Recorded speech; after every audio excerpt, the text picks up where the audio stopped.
everybody! Hello, hello! Welcome to Furry Friday. We are here with Boyer today. No Nicole. No Nicole. But we have the dog. Yes, so, yes. Nicole is doing a trade show for her chocolatier business. So I have the little man for the weekend. We're going to have a little sleepover.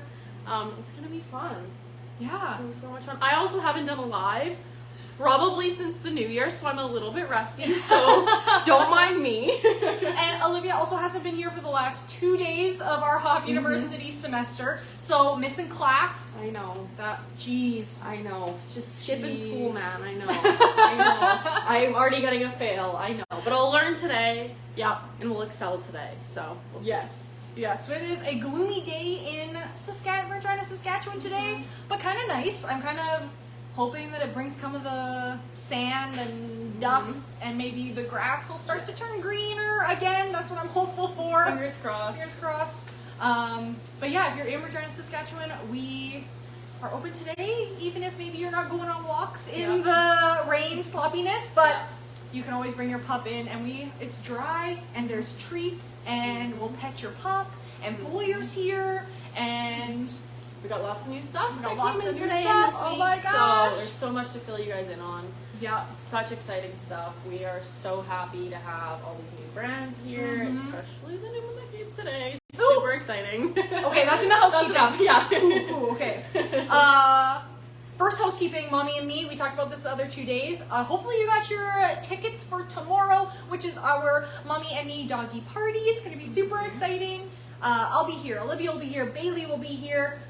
And Cranky Leprechaun will be here doing the specialty mugs. We're going to have treats for your pet and for you, and there'll be painting. Puppy, no mess puppy painting, which we're super excited about. Yes. I've never experienced the puppy paintings before. Oh, we've done it in the past, and it has been a huge hit. They always turn out so good. The pets love doing it because they just get to lick around the paint, obviously in a safe way.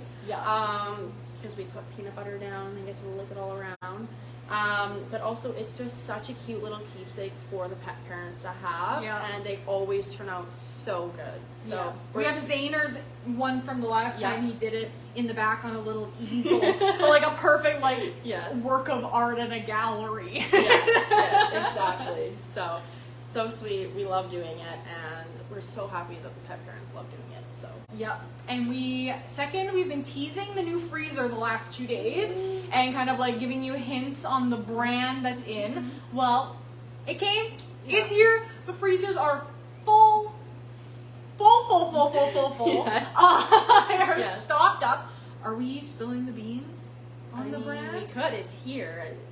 It's here as well. First, before we say it, Yeah. maybe we'll go through the other housekeeping items, and then you guys guess in the comments which brand. Your hint is that they come in 48-pound boxes. Yes. That is the biggest size that they come in. So a new Canadian raw brand comes in big boxes. So pick your guess, and we'll come back to it. Next thing, Bright Eyes will be here Saturday, May 27th from 12 till 3 with puppies. So I'm super excited to have the puppies in shop again. We just had CC Rescue last month.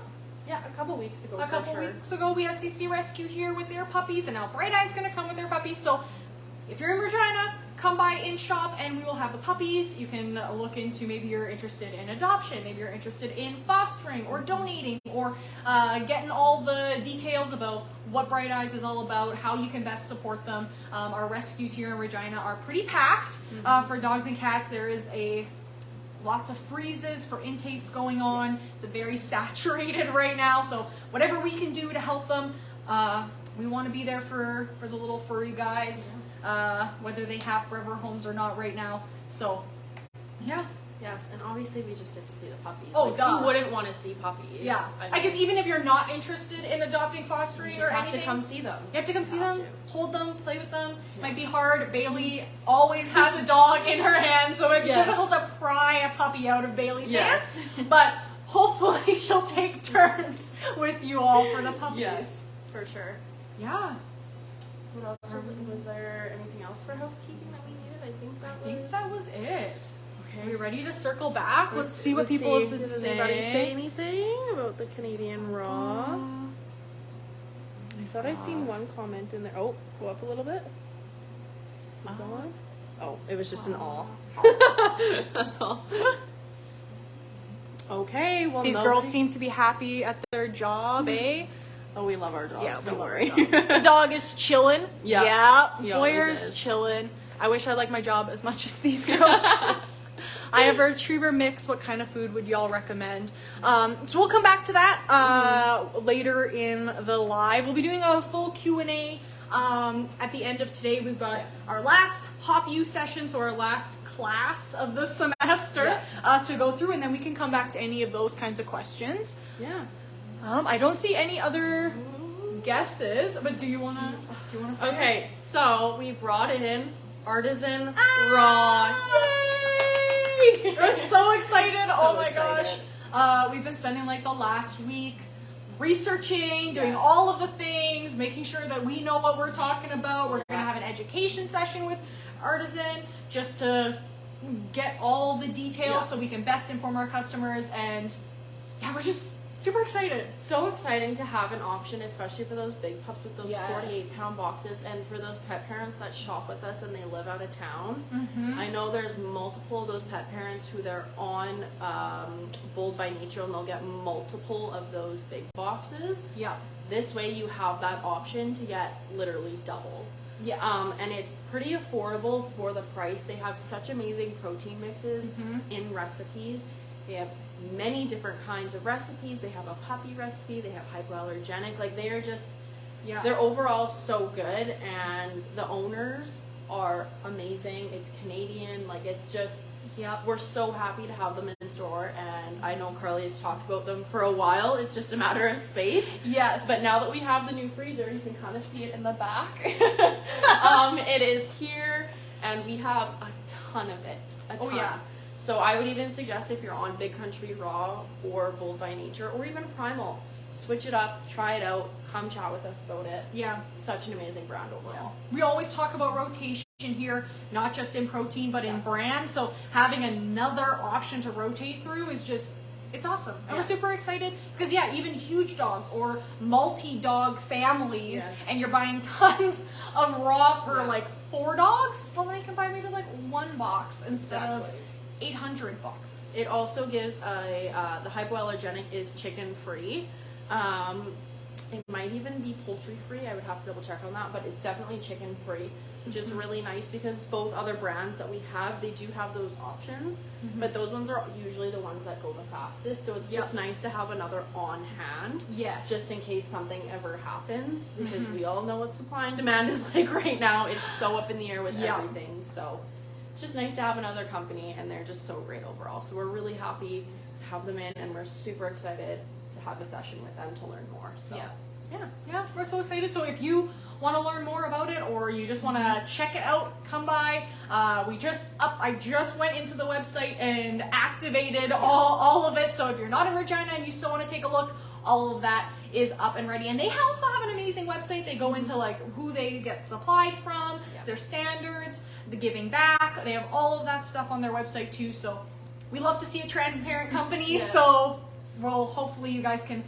We love when you guys do your own research. That's Hop University today after all. It's all about learning and research and investigating. So Boyer's asleep, so we bored him. Hopefully we aren't boring anybody else out there.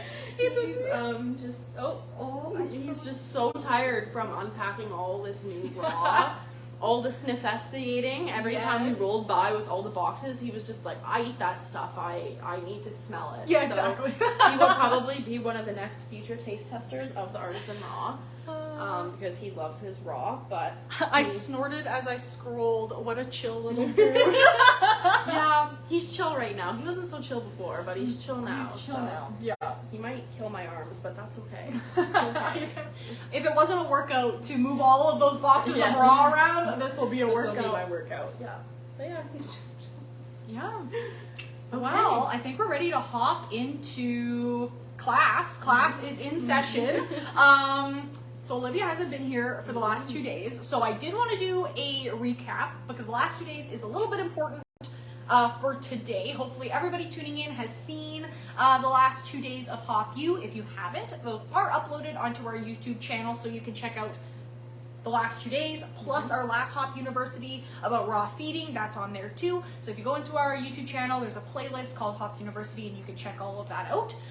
This one will also be uploaded there, so don't fret about any of that. We also have a workbook, which I have been repping all the time, my workbooks. So we have a workbook free to download. You can go onto our website and look up pet anxiety and you'll see the Hop U course come up, and there's a get your workbook here link that you can click on and get it and print it off, or use the PDF viewer and work on it there. We've done day 1, day 2, and now day 3. We will be building you a toolkit.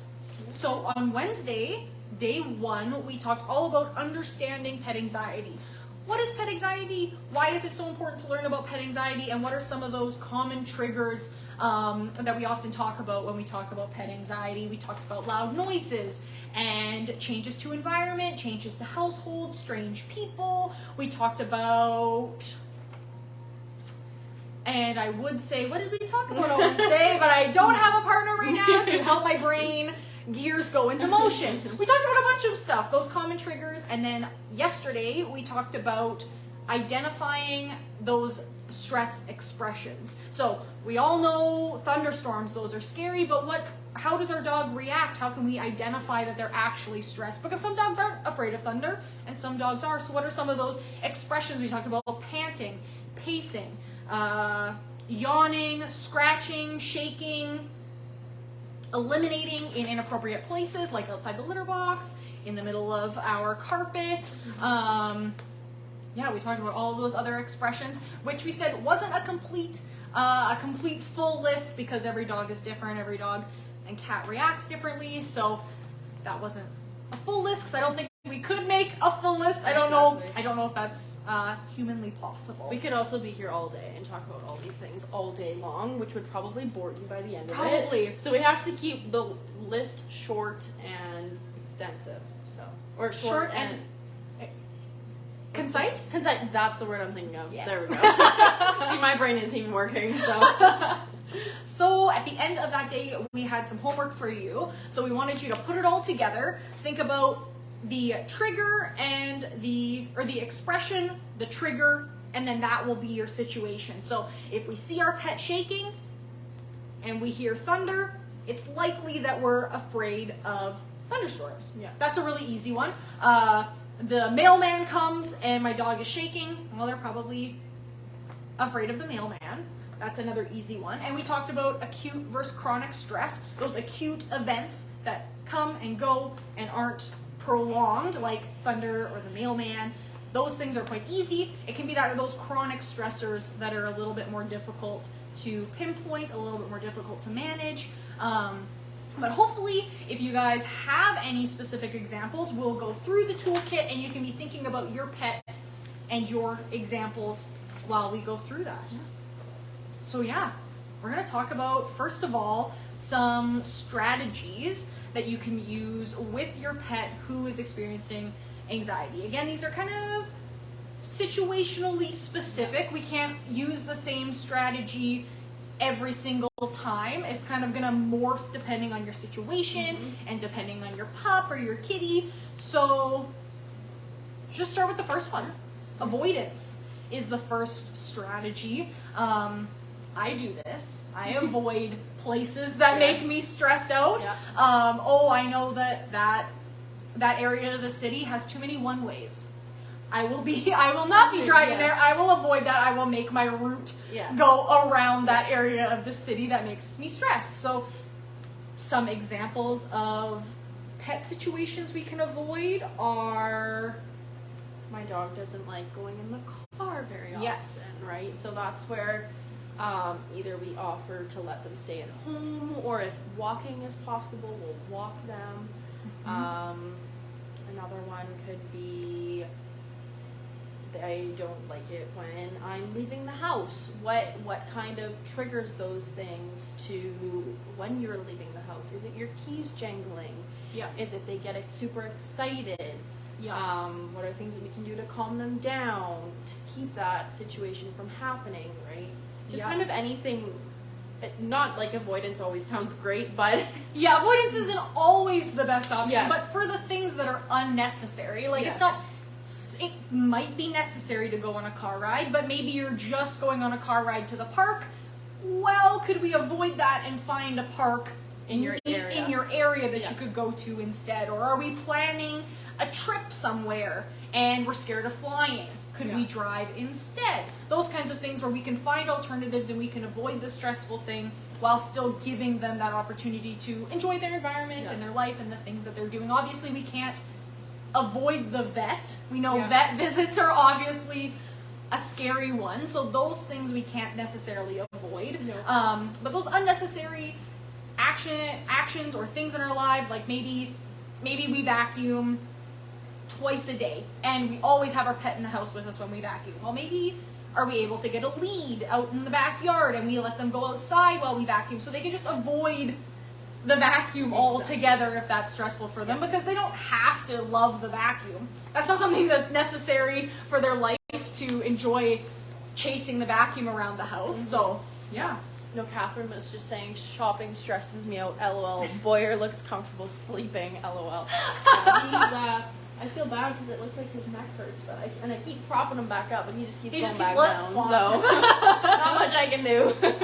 But yeah, shopping stresses me out too. There are a couple grocery stores that, I don't know, maybe their lights are turned up to like mega lights or something. I don't know what some grocery store do, but they're more stressful than other ones. So I just avoid those grocery stores. And I go to a different one that, has the right vibes for me. Exactly. That's all you can do, right? Just trying to find ways to make them feel more comfortable in that same situation, right? Yeah. Like the vacuum, like when you're leaving home. Just trying to do the best that you can for them in every situation. So that's avoidance. Mm-hmm. Now, if we can't avoid the thing, like we can't avoid going to the vet, the other three options are, 1, desensitization. So that's slowly introducing your pet to the stressful situation or the stressful item slowly, so that they eventually become desensitized to the thing that's scaring them. Yeah. Could be maybe brushing their teeth is scary. That's why we always recommend starting really, really slow and start desensitizing them from toothbrushing, starting with touching the outside of their mouth, putting your finger in their mouth, then maybe a finger toothbrush, then maybe a tiny toothbrush, and then a full toothbrush. Yeah. So it's about slow individual steps till we get to full desensitization, full and complete comfort in the thing that once made them really, really stressful. Yeah.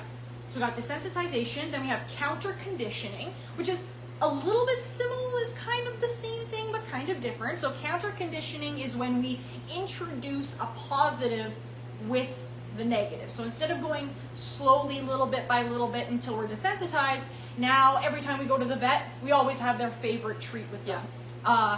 When I first got my first cat, they talked a lot about counter conditioning the carrier, because you'll have your dogs, you can typically hop in the car, off to the vet, and you're done. But with cats, you want to keep them in their little cage. I hate their poor little cage, and they also hate it. But counter conditioning them to not think the cage is a scary thing. So you save their favoritist treat, the most scrumptious thing that they could possibly eat, to only when you're in the kennel. Yeah. So they really love those tiki sticks. I call them tuna tubes, because they look like little yogurt tubes. Yeah. They would only get that if they would go into their sit, and then I would give them a tuna tube. So I'm introducing a really positive thing with something that they perceive as negative to counter condition that to now become, every time I sit in the crate, I'm not going to the vet. Every time I sit in the crate, I get a tuna tube. That's pretty awesome. Yeah. Same could go for the car. You could use multiple strategies or a number of strategies if you have to go on a road trip or you have to travel. Maybe you're moving and you're moving via car. You can't walk your dog across the country. So you could do a number of things. You could slowly desensitize and at the same time counter condition and provide that positive reinforcement every time every time the door of the car opens. Maybe that's the first scary thing in our desensitization journey. Every time we open the car door, we also give a treat. Then every time we sit on the seat, we get a treat. Then every time we do that, plus close the door behind us, you get a treat. Then the ignition goes on and you don't go anywhere that day. Then maybe you drive out of the driveway and come back in. These super, super slow steps that will take time, will take days and weeks and months to slowly desensitize and slowly build up that tolerance. That tolerance, yeah.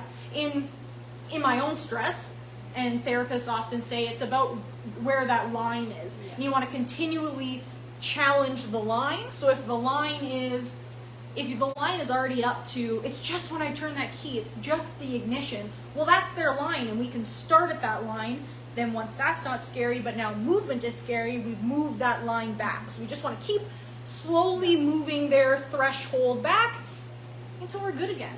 Yeah. Boy, you're my guy. What's up, honey? He's just so tired from the new artisan raw unpacking. Like, he's just absolutely exhausted. It's just out. The poor guy. Oh my goodness. See if he'll lay down here. Yeah. You can lay down here. Yeah. He's like, what?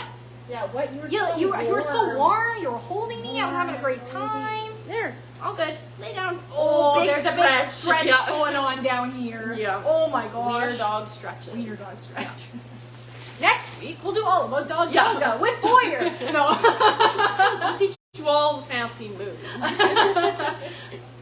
Oh, Boyer, you're so cute. So that's counter conditioning.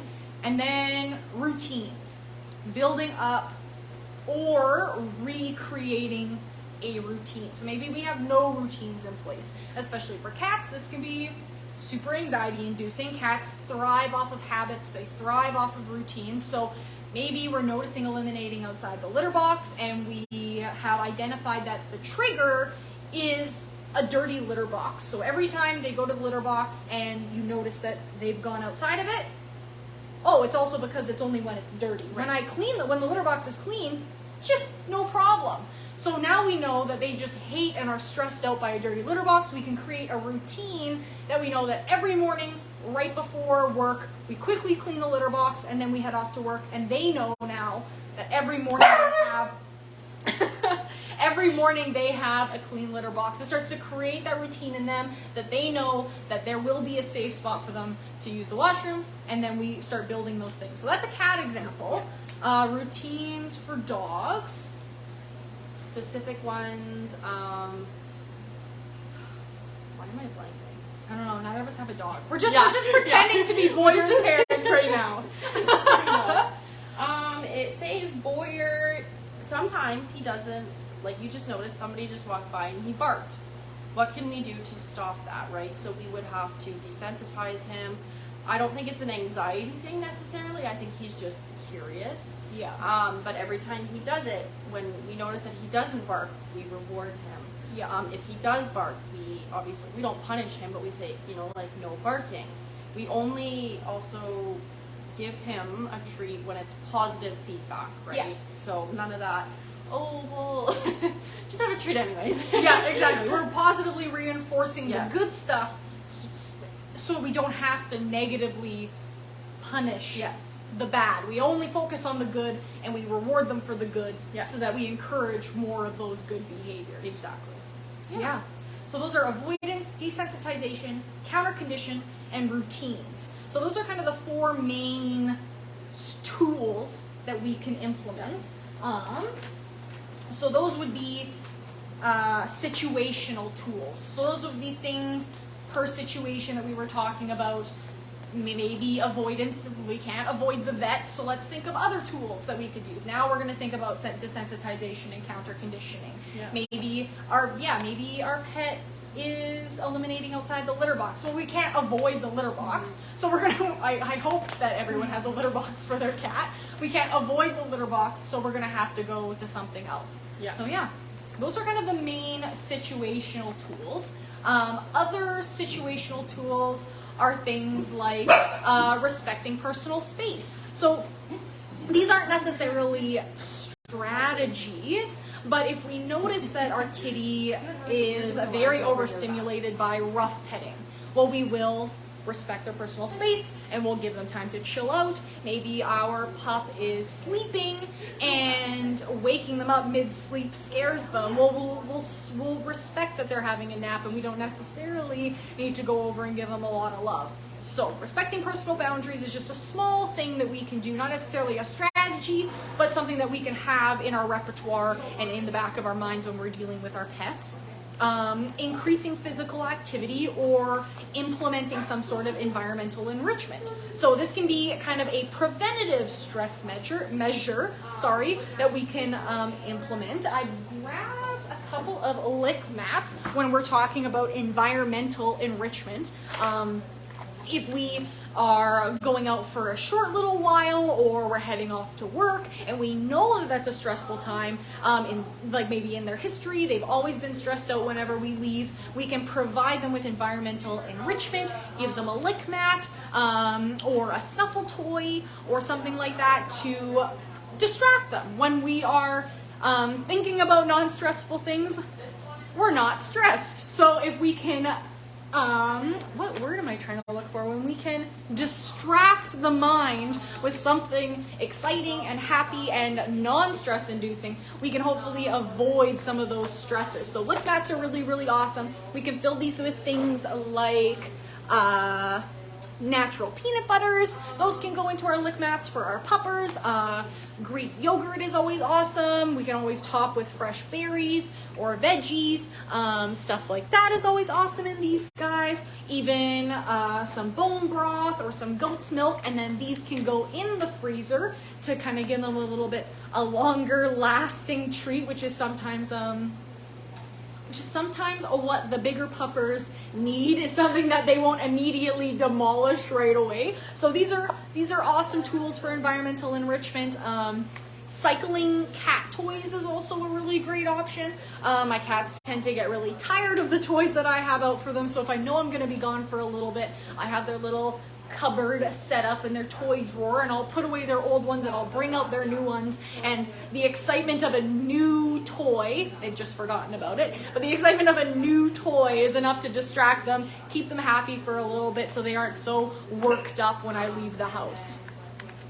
Snuffles are goofy to use to give the dogs and cats something to do, are good to use to give the dogs and cats something to do and keep their mind off when leaving them at home. Yes, definitely. Very, very helpful. I'm less stressed when I'm distracted. When you're having fun, time flies. So I think that also applies to our pets. When they're having fun, time flies. So hopefully they won't be too sad about us heading out, because those are things that we can't obviously avoid, those kinds of things. And leaving the house, like we talked about yesterday, can often be a chronic stressor. So separation anxiety is often a chronic stressor for our pets. So it's not necessarily something that we can desensitize them to or counter condition them to very easily, especially with my kitties. I know that they have a very, very hard time with separation, and I can't necessarily spend months and months and months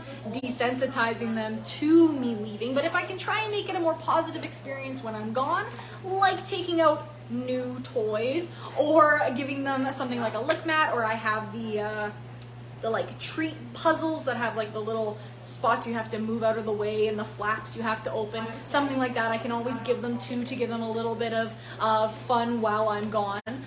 Those things are really, really important. Which kind of feeds us into the next few options, which is scheduling pet-friendly vacations. Maybe you have a pet who has such bad separation anxiety, and we've tried everything. We've tried to desensitize. We've tried all of the things. Maybe schedule pet-friendly vacations. Instead of going on a flight trip, choose a road trip. Take your pupper with you. Maybe go to the local campground and spend a weekend camping with your pup, or do a staycation. Plan something really fun for yourself at home with your pup and your family. Those kinds of things can be beneficial for our pets. Even if we swap out one of our vacations for a pet-friendly vacation, we can really help to alleviate some of that anxiety while also giving us that vacation that we desperately crave. So I'll set those down because I'm just playing with them and rattling them around. Space that is their home base is the next one. So if we are leaving, or even if we aren't leaving, having a home base or a safe space for our pets can be really, really important. When I first got my kitty, everybody on the internet talked about making sure that I have a spot that is his spot, and he knows that if anything scary happens, he can go to that spot. So I created his own little bedroom. You all know that my kitties are spoiled. They have their own fridges, they have their own appliances, they have everything that they could ever want.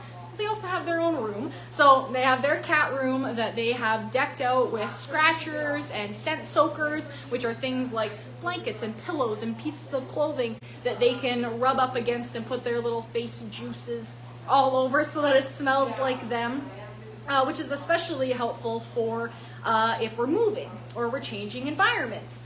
We can have a safe space set up prior. I actually just moved from one place to another, and I went in, and the first thing that I moved was the cat stuff, and I set them up a really nice safe spot. I had my clothes, my worn bedtime shirts in there, and I had their blankets in there and their scratching posts already ripped to shreds that they love, so that when they moved in, they stayed in that home base and that safe space and acclimated to that environment, which smells like them, smells like me, and has the same kind of toys and bits in it that they're used to, so that moving into that new space is less challenging. So these are things we can do in addition to our bigger strategies to help acclimate our new pets to changes in environment. Or if, like I said, my cat always goes underneath my dresser, loves my bedroom because my bedroom smells like me, smells like him. He's got all of his scratchers in there, so he has a safe space. Even though I want to put something under my dresser, I don't want him hiding under there, so I'm gonna get some like little rolly carts that usually go underneath beds to block off that space so he can't fully retreat, because that can be bad if we let our pets fully retreat under something. They've cornered themselves, and now that induces, exacerbates their anxiety basically. So bedroom is a nice safe space for him when the construction people come over. So if your pet knows, oh, the spare bedroom is my spot, I know that nobody scary is going to go in there without my other human in there. I know I can go there if my family's having a party. I can go into that safe room, and I know that no strangers will come and bother me, or it's a space for your pet to take a time out. My one cat, I said, loves her own space. She loves to do her own stuff. She is a free soul, so she'll often go into their spare room and curl up in a corner and have a nap, so that nobody, not even the other cat, not even Alex, will disturb her when she's over in her safe space. And so those can be really important. Kind of talked about the next one, which is scent markers. So if we can keep spaces around the house that smell either like us or like them, we make sure that we have beds that smell like them, and we have blankets that smell like them, especially if we're leaving. Hi. Come on, we'll just get you back there. How are you doing? So, where was I? Good question. What are your cats' names? Are Alex and Ezzy are my two cats' names.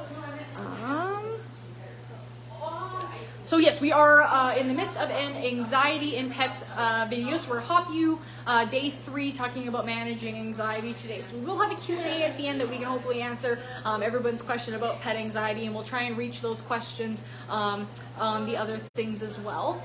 But I was talking about scent markers. So if we have beds that smell like them, like scratching posts that smell like them, those can be really beneficial to ground them.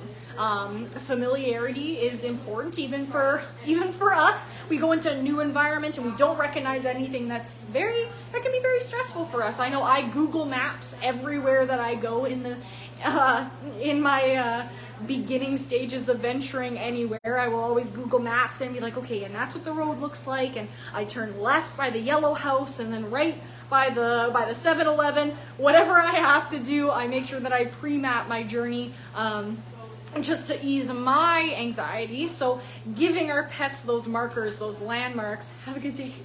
Giving our pets those landmarks so that they feel comfortable in the environment. They have spots in their house that they can stop at and know, oh yeah, this I know about, this is mine, I get that, that's fine, can help them to calm down. The other thing is calming music or your favorite TV show. It can be really comforting, especially when we leave the house, to have that familiarity piece. So if we have a show that we always watch, I know my sister always has The Office playing in the background. Whenever she's cleaning or cooking, anything like that, The Office is on in the background. So if that is you, anytime you're doing any menial tasks, you have some TV show in the background, have that on the TV when you leave. Then it feels to your pet like this is just a normal day. Nothing's changed. That weird show is on the TV that's always on the TV. Those things can be really helpful. Tucker watches Bluey, says Bailey. Tucker has amazing TV show taste, I will have to say. I'm guessing it's because it's Bailey's daughter's favorite show, I'm sure, is Bluey. So Tucker is comforted by a show that his little human likes, which is super, super cute, honestly, that they share a favorite show. We talked about Tucker a lot the last couple of days. Tucker is our poster child for pet anxiety. Bailey was here the last 2 days giving us the lowdown on Tucker and all the things that make him stressed out, all the ways that he reacts to stress. And today we will be talking about some of the things that Bailey had enlightened me with that she uses for Tucker to alleviate his anxiety. So, where was I? Totally off track. All of a sudden I'm thinking of Bluey, because I was talking about TV shows. So yes, having a TV show that is typically on in your house can be really awesome. Then we're giving our pets the opportunity to feel a little bit more at ease. Like nothing really big has changed. Yeah, my parent, my guardian left the house, but everything's normal. Things are happening as usual. That TV's on. All of those things. Hello, Hi. how are you? I'm good. How are you? Good. That's good. Oh, No worries. So we talked about avoidance and desensitization, counter conditioning and routines. We also had some of those other little tidbits. I have Where's Your Partner in Crime today. I've got Olivia with me. She's just in the back helping all of the people. She also has a Boyer with her today, so if you didn't see him, I'm sure he'll be back to make another guest appearance as well. So we talked about all of those amazing things that we can do, all of those awesome things we can have in our toolkit. So we talked about some of those situational tools, like I said, avoidance, desensitization, counter conditioning, routines. We talked about some little changes to our environment that we can make, like adding a TV show, putting in some more scent markers around the house, upping that physical activity, or adding environmental enrichment into our pets' lives. And respecting their personal space, giving them a safe home base in their environment that they can retreat to, they can go to. I meant Bailey, haha, sorry. Oh yeah, Bailey is not in today. She was in the last 2 days with me on the live, but today is her day off, so she is tuning in on Facebook from her home, letting us know all about Tucker again, which is awesome. But she will be here again tomorrow if anybody's coming to the Mommy and Me doggy party. So it'll be Bailey, Olivia, and I. So it'll be a pretty stacked crew here tomorrow. So we talked about situational tools, environmental changes we can make, and now we wanted to talk about emergency tools, or things that we can add in, like supplements and things like that we can add in to the world of our pets' emergencies. Like if we obviously can't avoid going to the vet and we've tried all of the other things, or maybe we have a vet appointment tomorrow and we're just learning about desensitization now, well, we need something right away, something calming now, so that we can address that issue. So I've got a couple of different things here. One of the things that we highly recommend is the Open Farm Calming Chews. So they come in a little chew format. They are like a little treat. They are all natural, medicinal herbs. So everything in here is completely natural for your pet, and it's helps them to calm down for a short period of time. We typically recommend giving an hour before we want to see that calming effect. So an hour before we go to the vet, an hour before we have to head into the car or on an airplane, or an hour before we're heading out the door for the day, those kinds of things. And we can typically see an 8-hour calming effect from the chews. They've got like chamomile, and what else do we have in here that's super good? Yes, chamomile, passion flower, hemp seed oil, lots of really good things. We give one chew per 25 pounds of body weight to see those results. But yeah, lots of people swear by them. Tucker, Bailey's anxiety pup, gets the calming chews right before thunderstorms because it's very helpful for him to relax, stay a little bit more calm when those scary things are happening. So like last night and today we had some showers. I don't know if I heard any thunder, but we were having some showers, so having a little calming chew before we know that there might be a potential thunderstorm is really helpful. Tucker is a 75-pound pupper, and 2 chews is perfect. So 2 chews for a 75-pound dog seems to work really well for Tucker. Again, we say play around. You can't overdose on herbs. It'll just go in one and out the other, like us taking too many multivitamins. So you can test it around. If you have a 15-pound pup, you can probably get away with half a chew. Test the waters, see what works best for your pet. And hopefully, if you do have a road trip coming up or something like that, you can give a chew to kind of mellow them out a little bit. So those are the calming chews. We also have a couple of other calming treat styles. We've got the botanical bones, which has a balance and calm, which also has hemp seed oil in it, and chia seeds and lemon balm, really great for calming. They come in these cute little bones, which I'll show you. Very cute little bones. So if we're adding, if we're doing a multi-step approach, we know that we've got a calming chew from Open Farm. Maybe we've desensitized, we put a blanket in the car, and now we want to give those positive reinforcement treats.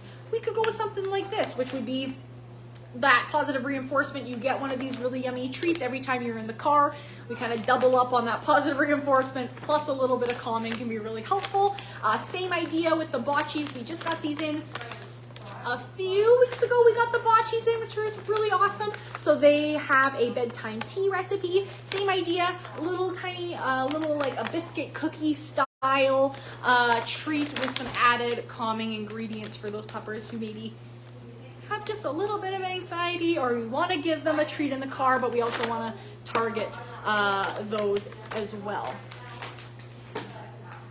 Also got a bit of a heavy hitter. Do you have any chews that will get them? What ingredients should we look for? So ingredients to look for are like chamomile, lavender, passion flower, hemp oil. So we don't carry anything in store, obviously, that has THC or full strain CBD in it. Gotta go to a dispensary for that, but we do have hemp oil. So hemp oil is known to be calming and soothing. The one I'm about to show is a hemp oil product. So this has hemp terpenes in it, which are really great for calming. They're also used for things like epilepsy and seizures and arthritis. So helpful for calming the nervous system and also helping with a little bit of pain. Hemp for Tails is the brand. They were formerly Hemp for Paws. Now they've rebranded to Hemp for Tails. If you're confused about the bottle that says Hemp for Paws and the bottle that says Hemp for Tails, that's what's going on there. Just a cosmetic rebranding. Everything about the inside is all the same. There you have a little kitty line and a dog line, which comes in small breed, which is blue, medium breed, which is purple, large, which is a color, and XL, which is orange. So they have options for different size pups. They come in like a nice little dropper. Something like this, if we were doing, would have to be over a longer period of time. We have to build up that in the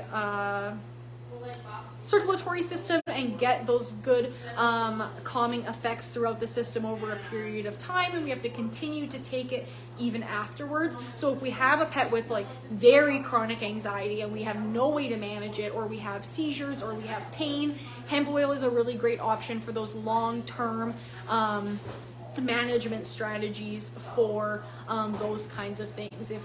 If we can't be giving a calming chew every hour on the hour because of really intense anxiety, maybe something like this would be a little bit more, it would be better tailored for that kind of pet that's having those issues. And again, they come in kitty formula or the puppy formula for different sizes, so that's always an option too.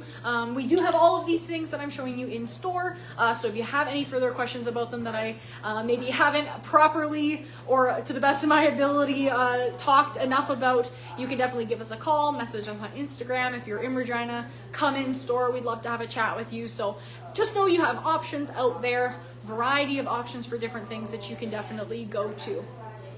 So these are supplemental options that you can add as emergency tools. Another non-supplement tool that we can add is something like a Comaroo. So if the Comaroo is just like a little plushie, we talk about it a lot on here because it's super cute and we really love the Comaroos. They are just a little plushie of a puppy. They do have kitty ones, but we've got the puppy ones in store. I don't think the cats and dogs of the world discriminate. I think they just see a cute little plushie and want to cuddle with it. It has a heartbeat emitter in it with a little battery so that it makes the little heartbeat feel. Not really sure how to describe that, but it's got like a little heart in there that has a little battery, and it also has heat packs, so it warms up the stuffy. So it is like cuddling with a litter mate or cuddling with you. They have something that they can go to and snuggle, and it helps kind of calm them down. It's very helpful. We talk a lot about Comaroos with brand new puppies who are recently separated from their litter mates. It can be super stressful for little puppies undergoing all of this change. Not only are they moving households, not only are they meeting new people, not only are they trying to acclimate to a new neighborhood, new smells, new sounds, new everything, they've also just been removed from their mom and removed from their litter mate. So that can be another level of stress when they typically are in a dog pile of 5 other puppies and now they're all by themselves in a little crate. That can be super stressful. It's a super big change for such a little puppy. So Comaroos are really awesome. Nicole with Boyer has a Comaroo in Boyer's crate. When she first got them, he cuddled with his Comaroo all of the time. It really kept him very calm, simulated that snuggling effect with the warmth and the heartbeat. So didn't feel like they're alone, even if it's just a stuffed animal and it's not a living sibling. It can be very helpful to keep them calm and give them a sense of security when they're all alone or they're in a kennel for whatever reason. This can obviously be a really great option for every life stage. We talk about it a lot for puppies, but anything, if you notice your pet having some of those anxiety issues, again, it's just another tool in your toolkit that we can add in with our other protocols. So this is awesome to add in as well. Oh, I guess I should mention, we have the tan and cream, and we also have the tan and black pupper. So 2 very cute plushies. I get very distracted by all the toys and the plushies in the store. I talked about the Messy Mutts and the Soda Pup enrichment mats, but another thing we can always add into environmental enrichment is raw meaty bones or chews. Obviously, we don't want to leave chews unattended and raw meaty bones unattended with our pups, so not necessarily something we want to be giving before we leave the house for work, but can be something we can give at maybe it is Thanksgiving and everybody from every area of your family tree has showed up at your house, and that's super stressful. We could give a chew or a treat or like a bully stick, something like that to keep them occupied. Again, a occupied brain is a happy brain. So if they're not thinking about how stressful it is because they're too busy having fun with their chew, that can always be an option. Here I have the Big Country Raw Hero rabbit feet, which are a really great chew, a shelf-stable chew. We also have all those raw meaty bones in the freezer as well that I didn't really want to be sitting out here for the hour that I'm busy talking. Don't want them to thaw out here on me. So yeah, those are also really great options. If we wanted to add that in as well, maybe we have a pup who is scared during thunderstorms and we've given the calming chew, we have them on their favorite blanket, we're in the room with them, and we also give them a chew to keep their brain occupied during the thunderstorm time. So anxiety is tricky, hard to pinpoint, also hard to manage. So the more we have in our toolkits, the more tools we can use, the better. Welcome back, Olivia. Thank you. I missed quite a bit, but that's okay. Welcome back, Boyer. Yeah, he had a little bit of a snooze again, so of course. Well, good. Yes. All ready for the Q&A that we're about to jump into. Exactly. So I think we've talked about everything. We've talked about our supplements. We've talked about chews. We've talked about the Calmaroo, the difference between the calming chews and a hemp oil. We had someone ask about the different ingredients that we would look for if we were looking at a calming supplement, and I said things like chamomile and lavender and passion flower and hemp seed oil. Are there any other big hitters that you can think of off your head? Those kind of are the main ones, especially hemp. Yeah. The thing though with hemp, I don't know if you mentioned this, is that it takes 2 weeks to kick in. Yeah. So that is one thing. The open farm ones are good though, the calming chews, because they do kick in right away. They do have hemp seed oil in them. But those ones, because it does have those other added ingredients, that's what kind of helps make it kick in right away. Yes. Or if you're just doing like a straight hemp oil, then you would want to be careful of that. They're also, right, there is that difference between CBD oil and hemp oil. So if you're going to buy for your pet, make sure to go to your local pet store. Yeah. And don't buy from like a distillery or anything like that, because the measurements are way out to lunch. Yes. So we want to make sure that we're getting the right resources for our pets. So. Yeah.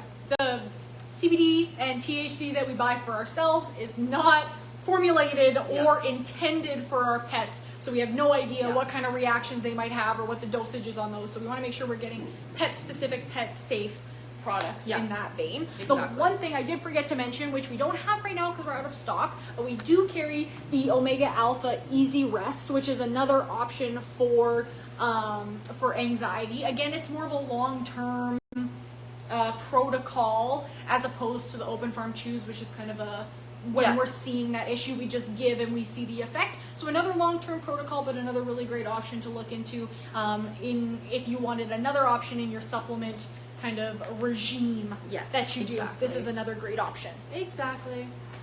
Hey, what are the questions? Bring them all in. I see some stuff is Q&As. Let's begin. All right. What do we got here? So that's all Bailey. Informing me of Tucker. Anxious Tucker, the poor guy. But yeah, let's see what else we've got. I'm gonna scroll back up to make sure I didn't miss anybody. What ingredients should we look for? We covered that one. Let's go. Let's let the nice girls come in. Come on. What mental enrichment can we give to a dog that doesn't have a food drive? So yeah, so that can be a tricky one. I feel you. I can give those enrichment trays and those toys to my one kitty. My other kitty's kind of hit and miss. Kind of, yeah, okay, I'll take a lick mat, but maybe I won't. I'm not sure. So things we can give in like enrichment that way. We can switch to if we're leaving in the morning and we typically give our breakfast in a bowl. If we're feeding dry, switch the meal to a snuffle mat. So it's not necessarily a food drive that in that sense. It's we're making the meal exciting, because hopefully they're eating their food even if they don't have a big food drive, but hopefully they're eating their breakfast, so then we can present the breakfast in a new way. So we switch up that routine a little bit, keep it consistent obviously now and for then on, so that we can prepare them for the day. We head out the door and we feed them right then. Here, it's in your snuffle mat now, bye, for dry food, or for wet and canned, then we add that to an enrichment tray. So they're hungry, so hopefully they'll eat, and hopefully that kind of helps you a little bit. If they have a favorite treat, maybe my one cat doesn't have a very big food drive, but insane when it comes to sardines. So maybe find that one thing that they really like, and then use that as their best treat, or you get this treat when I leave the house, or you get this treat when you go in your kennel. So sometimes it's about finding that sweet spot, but hopefully that was helpful. Thank you. Okay, good. I'm hoping I was helpful there for you. Any other anxiety questions? I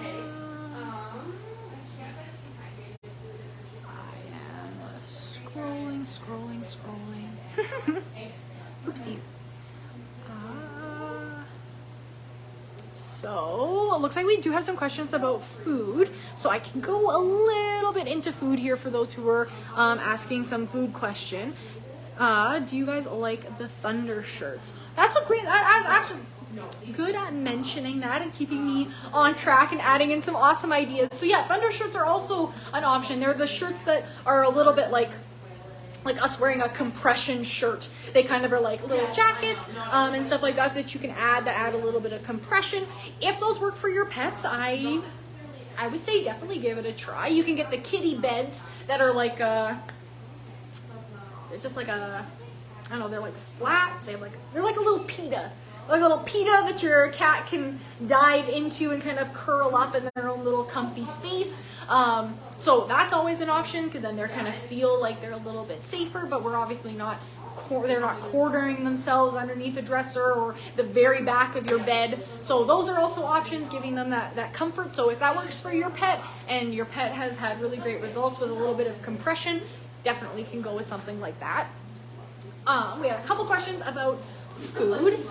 So we had a question about Origin. So Origin has been acquired by Mars, so we aren't recommend. It was acquired officially as of March, so we haven't been recommending Origin just because of that change.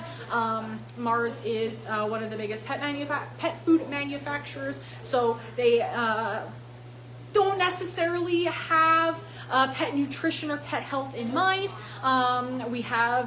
They can change the ingredients and everything like that up to 6 months before they have to change the packaging of the food. So it's not transparent. I'm all about transparency. I like to know that I can ask questions and they tell me exactly what's in the bag and I know everything. So not very transparent that way. So I would say if we wanted something, we want to do a grade A kibble that we know is grade A and we know doesn't have any hidden changes to it. The only kibble that we have in store is Open Farm, but if you have any questions about specific kibbles, you can always go onto our website. At the very bottom of our website, we have what grade is my kibble, and it's a really great way for you to evaluate your own kibble. Go through what the first ingredient is, how many carbs are in it, where are the veggies, all of those good things, and then it'll tell you what grade that kibble is.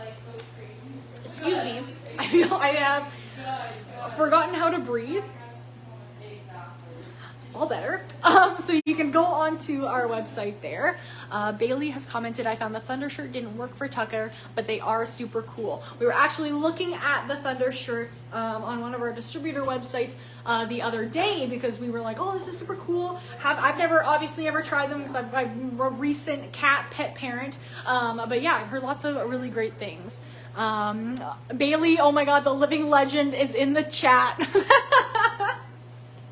Bailey's everywhere. Bailey's on Facebook, Bailey's on TikTok. Bailey's got like probably 5 monitors watching it all with us, commenting. Love it. Thank you, Bailey, for joining. We definitely miss you here talking about Tucker. Olivia doesn't have any pets and I only have cats, so we're doing our best over here.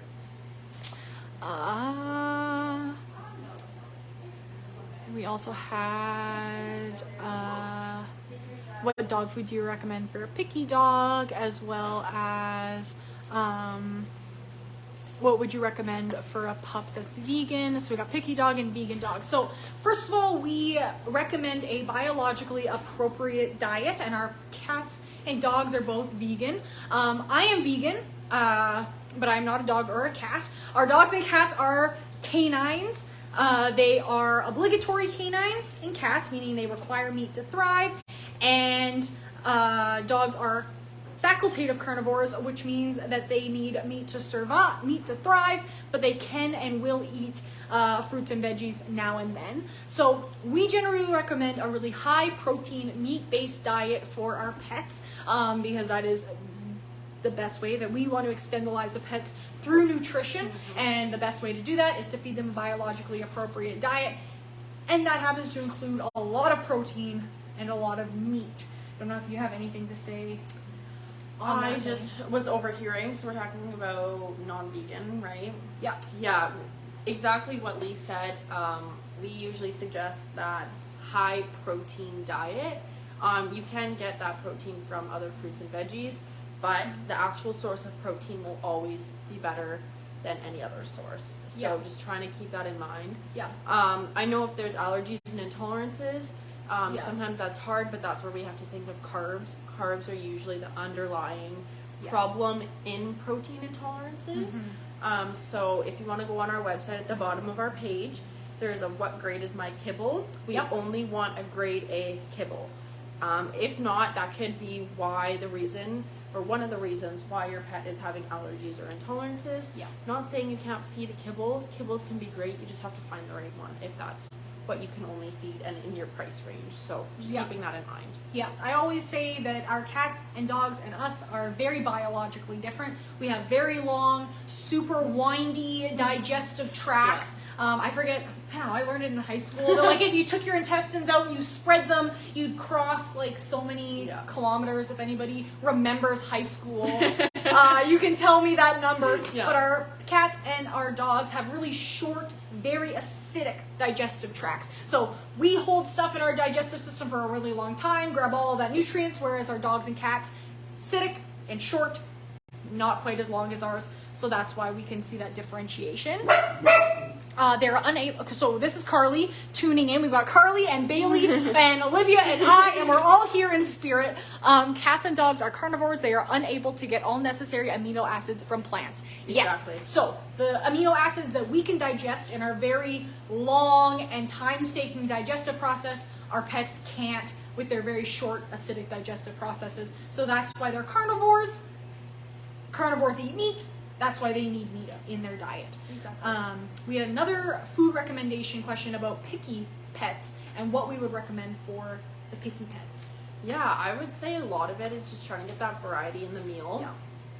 We always say build that buffet in the bowl, whether that be adding toppers, whether that be, changing the protein every single day, every week, every month, every bag. Whatever you can do to add that variety in there in whatever way that's most affordable to you, do that. You could switch off between goat's milk and bone broth. You can do both. But this doesn't just go for food as well. Get that rotation in there for supplements, toppers, food, treats, like literally anything, toys. Give them all that variety so they feel constantly challenged and they're getting all the necessary nutrition that they need. Yeah, I would be really picky too if I ate just Caesar salad for my whole life and then someone's like, what about a Greek salad? I'd be like, no way. I mean, olives are disgusting, so I would obviously say no way. But when we're feeding the same thing over and over again, that's when we get those food sensitivities. That's when we get really acclimated, especially with cats, can get very attached to a specific type of food, a specific texture, a specific protein. I always talk on here that I rotate brand and protein and texture with my kitties, because if I only fed them one thing every single day, I would also assume that they were really picky. And Alex is, I will give him that. He is a bit of a drama king, but keeping that rotation keeps things fresh and new, and I'm not just eating a Caesar salad every day. I'm eating a bunch of different things because food is delicious and it's also fun, and we want to keep that same mentality for our pets too. And it's just like you said with the brands, that's one thing that I forgot to mention. I could go to the store and with the Caesar salad, I could get Kraft one day, I could get a different brand the next day. We are constantly changing our brands, so why can't we do that for our pets as well? Also, as much as we love Open Farm and as much as we love Honest Kitchen and all the brands that we have on our shelves, we don't know what happens in their day-to-day lives, so we don't know what could happen to that brand tomorrow. Why do you think we have so many different kinds of raw brands?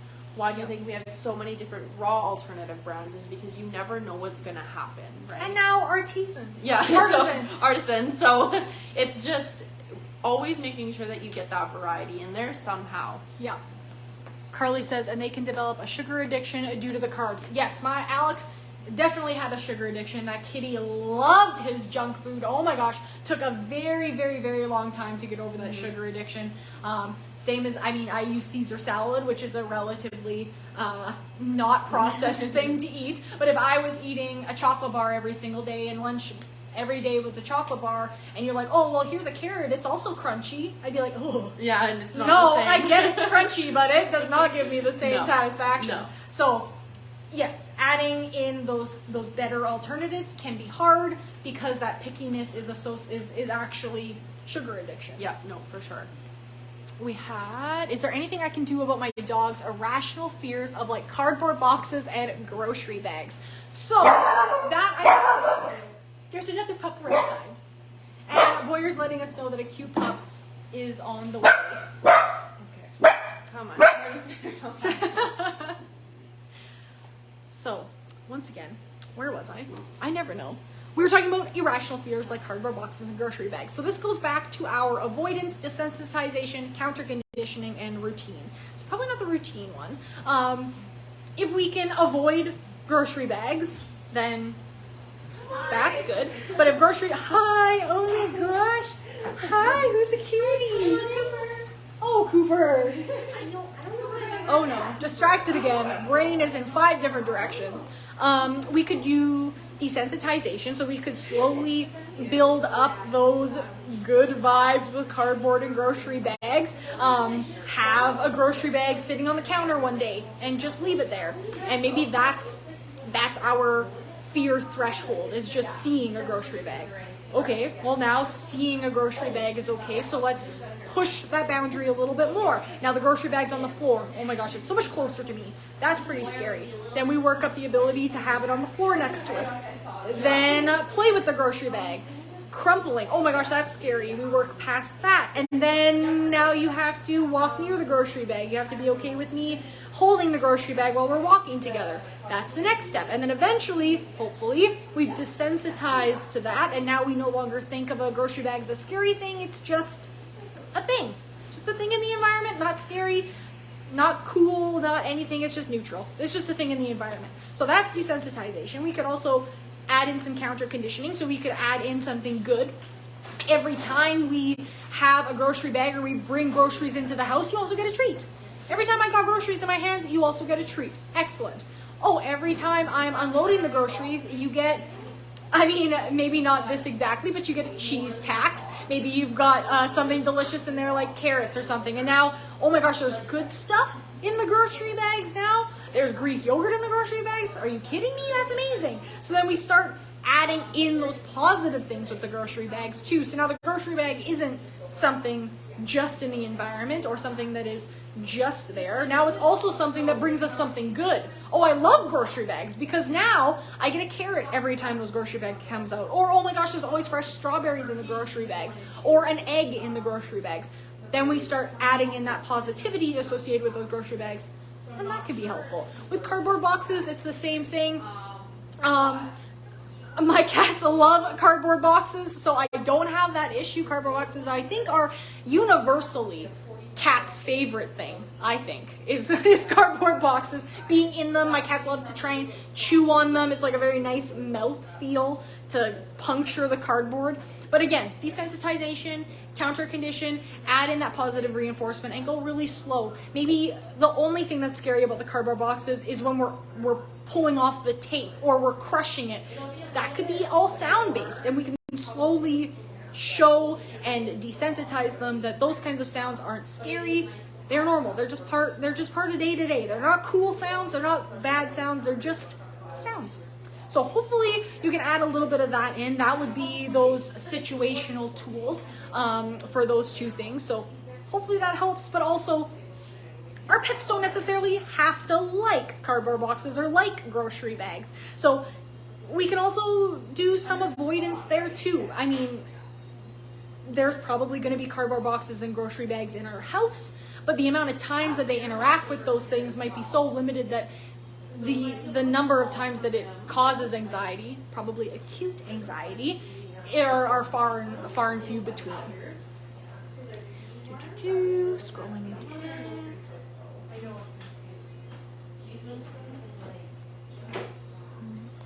Bailey says, ha ha ha, I'm here. All right, and Facebook.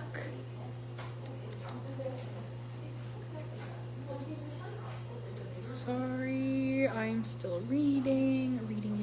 Okay, so I've answered all the questions that I've seen so far. If I missed you, ask the question again, put it back into the chat so that I see it pop up. I don't know, TikTok doesn't let me scroll very nice. I never know where I am. It needs like a little like progress bar. Like most websites have like the progress bar, so I know if I'm at the bottom, the top, or the middle, but I ask for so much and I get so little. All right, well I think those are all, I've answered all of those questions that had been popping up. So I'll do a quick recap again for everybody. Cooper and Boyer are playing, I don't know, trying to see each other. So quick recap. We talked about on Wednesday, I'll get my worksheet, don't you worry. Pet anxiety. On day one, we talked about what pet anxiety is, those common triggers that we notice in pet anxiety, and why. Why is it important that we talk about pet anxiety? Because we care. We care a whole lot about our pets, and for good reason. And if we can learn more about them and we can learn how to manage some of their stress, then we have the tools. We have the ability to help them out in their lives, and that is probably every pet owner's number one priority. My number one priority is making my kitties happy. So if I can learn more about their anxiety and their stress and what makes them stressful, I can learn to help manage that, help them cope with it, or change things in their environment that will then boost their happiness. Extending the lives of our pets is through nutrition at House of Paws, but stress is also detrimental to their health. Stress majorly impacts the gut. We talked about this on Wednesday about the fight, flight, and freeze response, about norepinephrine, which is a neurotransmitter in the brain that is released when we encounter something stressful for us and for our pets. Our brain tells our body, whoa, something super scary just happened. We need to stop everything and only focus on that. So our gut, not a high priority. That can shut down because we don't have any need to do anything with the food we've just eaten because we have to deal with this other problem.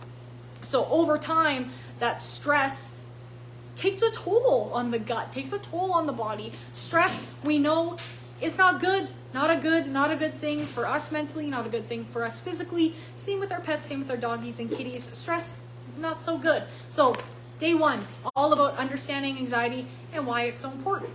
Day two, yesterday, we talked about stress expressions and identifying a stressful pet and what that looks like. So we talked about different expressions of stress, things like panting, pacing, eliminating in inappropriate places. Oh, it's a baby. Things like that. So we talked about those, and then we ended that day with we've ended every day with homework so far. You haven't done any of your homework.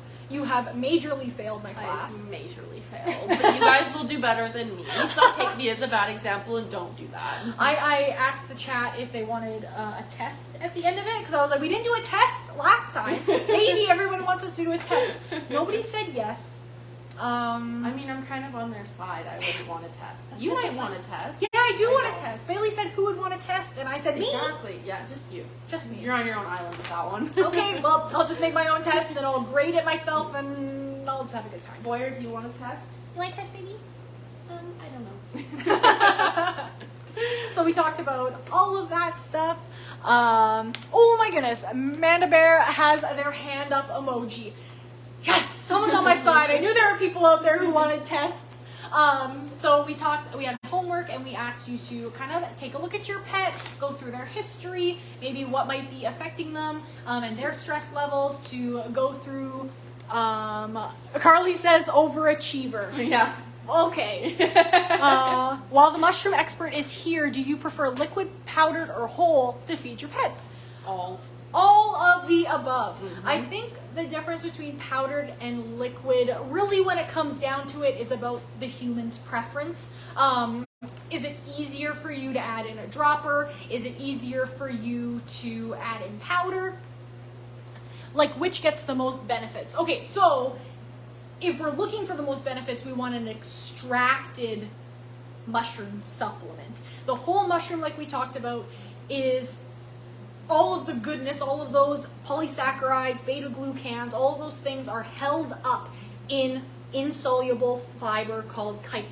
And so it's insoluble because our pets can't digest it. It is insoluble fiber is good, but it's harder for us to get that goodness out of the insoluble fiber. So it's not bad, but it's not necessarily the heaviest hitter. If we're thinking about something that's going to pack a real wallop, we'd want to go with an extracted supplement, which typically extracts away the polysaccharides, the good stuff from the insoluble fiber, so they're getting just the dose. We don't have to worry about breaking it down and processing it, because here it is. It's just easier It's to for process.